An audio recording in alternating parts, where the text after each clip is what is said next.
Good morning and welcome to Live Without Limits. Stop holding yourself back. Your breakthrough starts here. And today we're talking about, and we're going to dive into the topic that many of us struggle with, but most of us might not fully understand why sometimes the strongest thing you can do is let go. And I'm your host, Davida Shensky. We've all been taught that strength is about holding on. We're told to stay strong, endure, and keep pushing forward no matter what. But what if true strength isn't about holding on to everything, even though things that weigh us down? What if it's actually about having the courage to let go, letting go of things that no longer serve us? In this episode, we're going to explore how letting go can actually make us stronger mentally, emotionally, and spiritually. You know, we tend to hold on to things long term. And maybe what we need to do is let go, because if you stay in the past instead of living in the present and what's good for you now, then you will always feel anger and hostility in some way or another. And it also creates jealousy of others because you feel as though you're inadequate. So understanding the idea of strength and how to make it work for you. When we think about strength, what do we typically picture? Maybe a bodybuilder lifting heavy weights, or someone persevering through a tough situation. Society often tells us that strength is synonymous with endurance. It's about fighting, resisting, and never giving up. But sometimes we find ourselves holding on to things or situations that drain us. We might hang on to a toxic relationship, a job that doesn't fulfill us, or an old identity that no longer fits. The problem is that this kind of strength isn't real strength. It's a form of attachment that prevents us from evolving. Imagine a tree that refuses to drop its dead leaves. It holds on to the old, but it prevents it from growing new branches. Holding on can keep us stuck, even when our true potential is waiting for us on the other side. I want you to think about a time in your life when you were holding on to something that wasn't serving you, maybe a relationship, a belief, or even a past version of yourself. How did that feel? I know from personal experience that when I was holding on to negative thoughts or outdated career goals, it felt like I was running on empty. I wasn't making any progress because I was too focused on staying anchored in the past. We need to let go of the past, and thinking about how to let go of the past is one of the ways that we need to take into account how to take and look at the things that can get us where we want to be. You know, we talk about the laws of attraction. We talk about affirmations. And when you think about it, a lot of what happens from the time we're young children is that we're scripted in the roles that we're supposed to play, whether or not they truly fit us. And when that happens, we feel inadequate when we see someone else who has far surpassed us or what we believe they have done, because you never know what someone else is experiencing behind closed doors, what makes them a high achiever, or what makes them question everything that goes on. We only know what goes on in our heads through our experiences and how we deal with it. And I have a friend that I've talked to many times, and she has been in a bad relationship for over 30 years, mainly because of the way she was raised and what happened. Even her sister was in a bad marriage. And when they wanted to get divorced, her parents went and stayed with them to talk them out of it. And the best thing they could have done for their daughter was to let her get a divorce, because it was a bad relationship. He had invented something that he and his brother went into business together. And what happened was he had no health insurance, that by the time her sister found out she had breast cancer, it was too late. And her sister had other issues going on in her personal life, all stemming from the kind of home environment that they grew up in.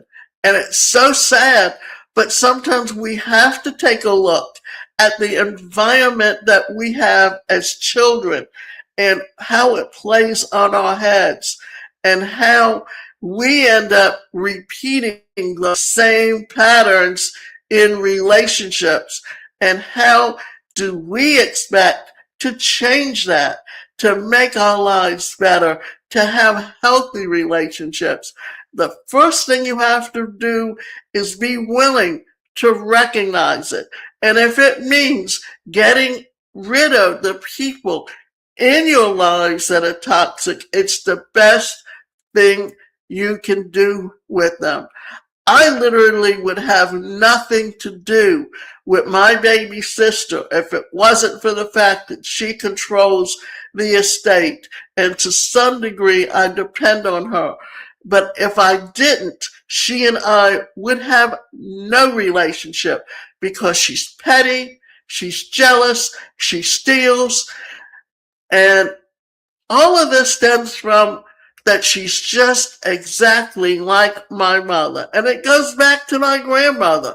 The sad part is that if you look back on ancient history and what went on in those times and how it affected people, and the sad part is because we keep repeating the same issues from generation to generation, that we tend to hold on to that anger and resentment and pass it on to others, especially our children. And the only way that you can control it and deal with it and not keep passing it on is literally to let go, to be aware that you need to live in the present and strive for your own goals and understand what's happening in your head and why you keep that anger there. The psychology of letting go. Now, let's talk about the psychology behind why it's so difficult for many of us to let go. For most of us, letting go is hard. It's emotionally draining, and it can feel like you're losing part of ourselves. That's the deep fear of loss. If you let go, who are we? What's left?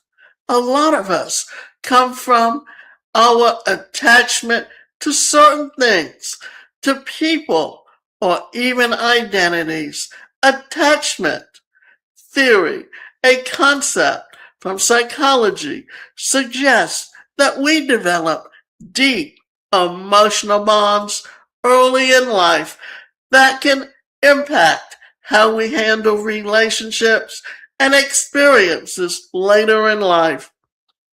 If we're attached to something or someone, we often become afraid of letting go because we fear the void it will leave behind. But here's the truth: clinging to things that no longer serve us actually create more pain and discomfort in the long run. The fear of letting go is much worse than the fear of the unknown. We're all heard of people who stayed in bad jobs or unhealthy relationships because they were comfortable or familiar. That's a form of attachment, and it's holding you back from reaching your full potential. A good friend of mine once worked in a job that made her miserable. She stayed for years because it was secure, even though it drained her emotionally. She kept telling herself, "This is my safe zone. I'm strong for sticking it out." But in reality, she was living in a constant state of burnout. It wasn't until she made the decision to leave and pursue something that aligned with her passions that she found real strength. Now, understanding why we tend to hold on to the things that keep us from being and reaching our full potential is the fact that we are afraid to get out of our comfort zone, that we need to learn to stretch. When you're willing to get beyond your comfort zone, when you're willing to explore new things, when you're willing to be open to growth, then you're going to, it's like the saying says, when you close one door, another door opens. And what does that truly mean? That means that by letting go, you're giving yourself permission to take the next step, to move beyond just comfort zone, to be willing to stretch. You know, when I started my business, it was all about, originally I wanted to go into being a therapist, using the transactional analysis groups and the psychodrama groups to do therapy, but I didn't have that master's and I didn't have that PhD. But my situation was that I do not do well on tests, and therefore, based on my grades, I struggled to get an education, because education at that time was not geared to help someone with a disability. And once I was allowed to do these things on my own, I went and got the certifications I needed to become a life coach or a career coach. That opened the doors to me actually being able to work within the industry. And also, another aspect of it is that I was in a master's program for rehabilitation counseling, which is employment counseling, which also gave me the understanding. And I was able to see how the industry was changing and adapting, and how to learn to adapt my business. That when I first actually started doing a podcast 20 years ago, you didn't even have video in it. It was all done as audio. It was just known as internet radio. It was before the term podcast was even coined. And that was an outgrowth of technology. And when you look back, when I entered the workforce in the late 70s and the early 80s, everything was offline, becoming a speaker. If I wanted to have a video, I couldn't just send them to my podcast and say, this is what I talk about. I had to have a video of me doing a presentation, and that meant hiring someone to come in and do the video. That meant putting together a media kit to send it out. That also meant having a book to promote myself, to promote my topic. And all of that meant you had to have money up front to be able to do this. I've got a number of books now out, and I've also got a number of videos out there that I knew that once being able to utilize this as a tool, that and using video, then I was able to move into that portion of it, to deal with it from the standpoint of where I'm going now, what is it that I want to do that is going to get me where I want to be. And I also find that I was able to adapt and incorporate technology into my business. But I was always open and willing to look and willing to explore. And that is much of the reason why I have been able to get beyond what my family looked at as my inability due to my disability. But the thing is, it has to come from within. You have to be able to look at yourself. You have to learn what your strengths are, what your weaknesses are, how to utilize people in your life who can really complement you and help you get where you want to be. Now, let's talk about the benefits of letting go. So why is letting go so important? What benefits come from it? First, let's go open the door for personal growth.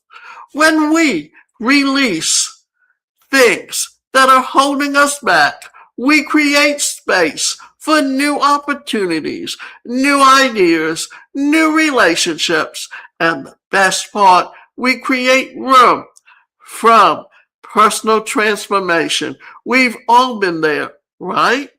We're stuck in a routine, a pattern, or a belief system, and we feel like there's no way out.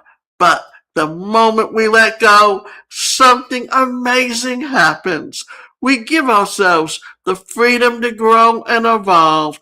Letting go is also about emotional freedom. Think about the emotional weight of holding on to grudges, anger, or fear. It takes so much energy to keep those negative emotions alive. Letting go of them is like shedding a heavy coat. You instantly feel lighter, freer, and more at peace with yourself. Letting go brings clarity to peace when we're no longer tangled up in the past hurts or future worries. We can finally see things clearly. We can make decisions based on who we are now, not who we were or who we think we should be. Now, let's talk a little bit about this topic because I think it's very important. Now, our day-to-day experiences influence who we are. So we change from day to day. So who you are today is not who you were a year ago. Look at an innocent child as they get from day to day, how wide-eyed and open they are to learning new things, to experiencing things. And think about all of the things that they're taking in like a sponge and learning. Think about it. You have to learn to first when a baby's born, their movement is very limited. As they get a little bit stronger, they start to move a little bit. They start to turn over. They start to push themselves up to crawl. They start to pull themselves up to walk.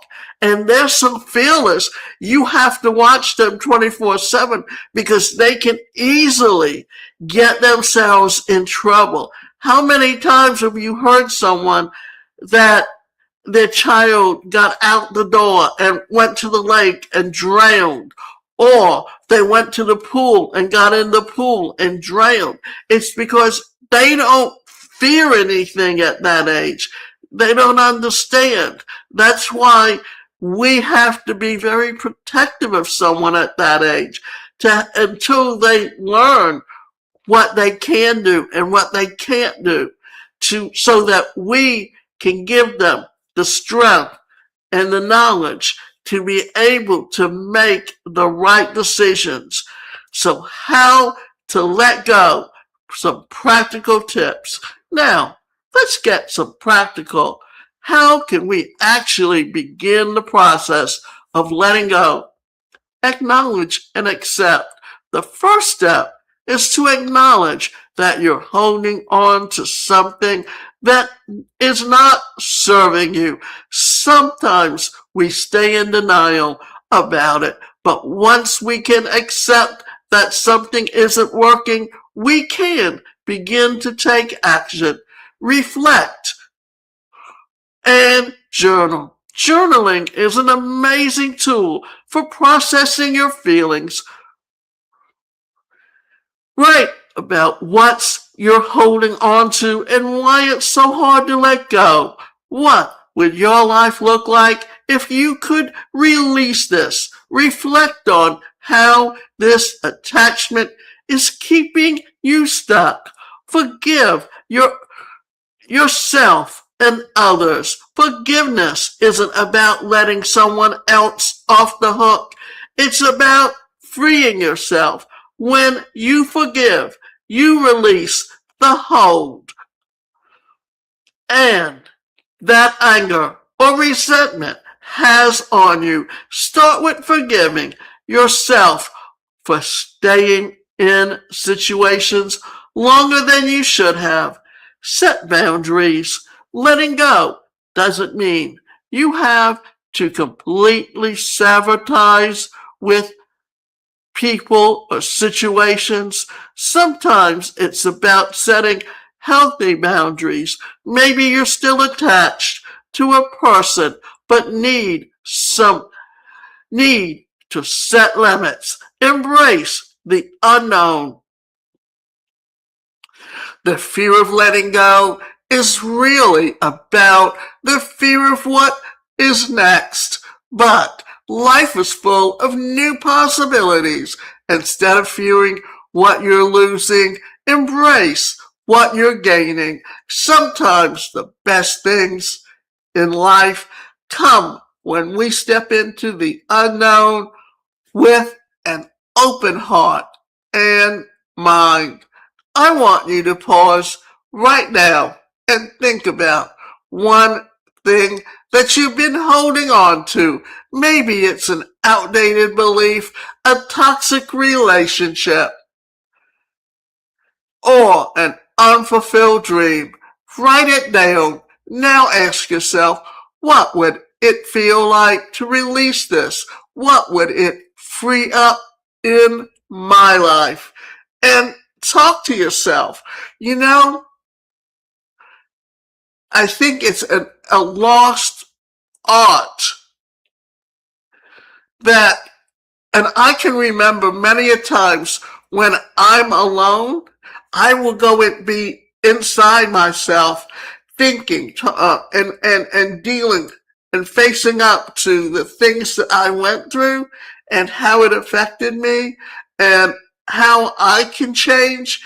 And sometimes you gotta really, a family works because each person expects the others to react in a certain way. And there is something called, in TA, it's the triangle of the persecutor, the rescuer, and the victim. And if you allow yourself to remain a victim and allow these people to continually persecute you, and you have, what it is you have one person that's constantly belittling you, and the other person stands up for you a little bit, but they're not truly in your corner because these two are working together against you. And finding strength within yourself to face up to it, to say, I'm not going to put up with this. I'm not going to allow them to take away my strength. And I'm not going to allow myself to remain in a toxic relationship. One thing I found is that I always knew that having children was not a priority in my life because it would have been easy for me to continue to do with a child what was being done to me. And I came from a family that was very, very toxic. I had a mother that psychologically abused. I had a father who physically abused. And growing up in that environment, my comfort zone was very easily to end up with someone who would abuse me in that way. And in the couple of relationships that I was in, I was very much aware of what was happening, and I knew that was not what I wanted. And I knew and I had walls that went up because I grew up with parents that did to me what they did. And even though I knew I couldn't fight against them, I knew what I didn't want in a relationship, and I knew what to be aware of and how not to. And even though my sister controls the purse strings, I have found a way around her that I only depend on her to a limited. We have virtually no relationship. We very rarely talk to each other because she's the type of person that when she's talking to you, she only wants to do the talking, and she does not want to hear what you have to say, and she's going to jump down your throat. And when you confront her about the things she does, first thing she does is start turning it on you. And no, I knew early on that because my mother allowed her to get away with doing the things she did, she always feels as though she's right and will continue to do them. And there is no reason for me to have to put up with someone who's going to treat me that way. And sometimes, as much as we hate it, that family is family, sometimes they're your worst enemies, and you have to stay as far away from them as you possibly can. So what's the takeaway from today's episode? Letting go is a form of strength.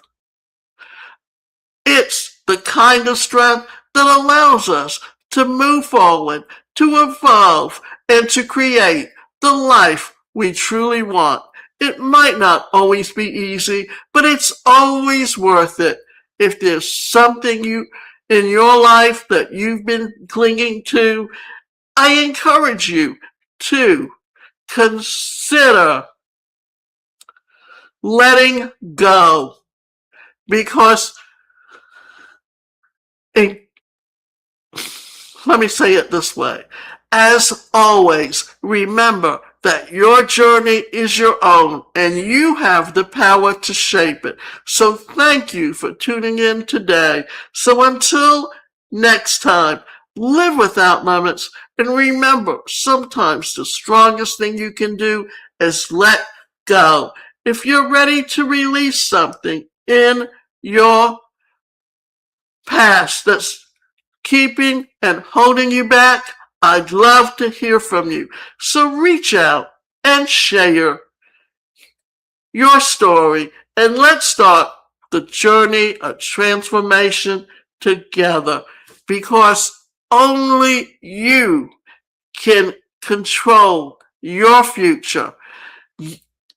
You need to live your life that you were meant to live. Do not allow someone else to live their life through you because what was unique to them is not unique to you and is not the person that you were meant to be.